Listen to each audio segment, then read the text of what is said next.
So first thing you're going to do is obviously you're going to jack up the front of the vehicle, put a couple of maybe other jacks to support the car. There's one in the back as well. You're going to need a 16 millimeter, and you're also going to need this guy here, which is a 13 millimeter, various extensions, one long extension, one shorter extension. It's basically two 16 millimeters over here, and underneath there's going to be three 13 millimeters. The bottom ones get torqued down to, I believe, 30 or 40 newton meters. These get torqued down to 50 newton meters each.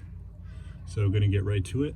By the way, your flex disc, you can also check it out. There's a flex disc. Looks to be in good shape. This is a 2014, so very clean, no rust on this guy. But what I'm chasing is a transmission like noise almost. Not even a noise, it's more so of like it doesn't seem like anything's broken. It's just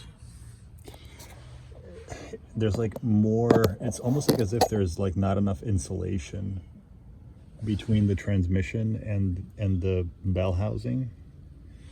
And there's just, for some reason, I've had probably 10 of these cars. Some 212s have extra noise in the cabin from the transmissions, and for some reason other ones don't. And everybody points to the transmission mount, but I'm not so sure that it's the transmission mount. I mean, I guess we'll see right now.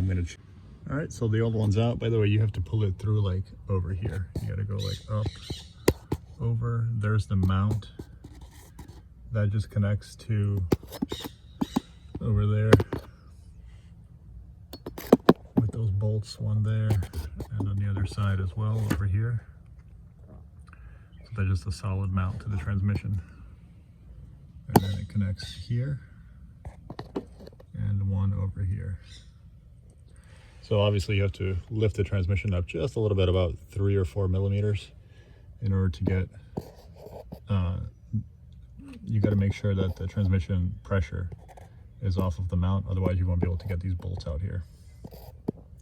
But I'm looking here, everything looks to be good.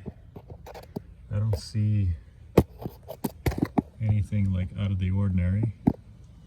Anyway, here's the part number, A212 2400418. Here's the new one. You see how it's like, how the curved part, how it's kind of like up towards the top like that. So you want it to be a lot of space here, because when you connect it to the transmission, it'll actually sag down about 3 or 4 millimeters. And what happens is this bottom end here ends up rubbing on the bottom of that mount right here, and that's when you get those terrible transmission vibrations. All right, so the new mount is in. I don't know if you guys can see. There it is.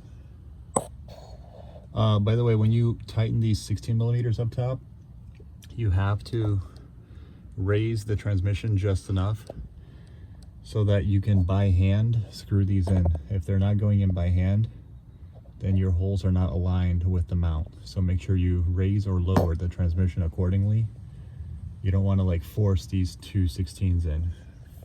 I always like to put these in first. Don't tighten them down, just make sure that they're in, and then I like to put these two top ones in. So now we're going to lower it, and then we're going to do a final torque of all the bolts.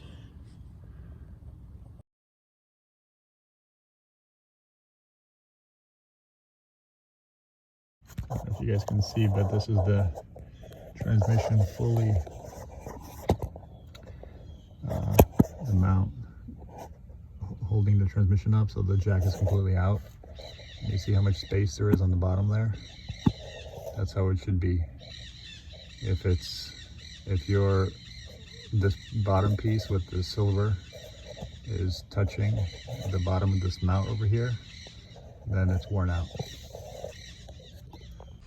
Yeah, so it solved it. Super quiet now. There's no no vibration anymore. It would come from right here. So yeah, I guess that was it. The transmission mount was the issue all along.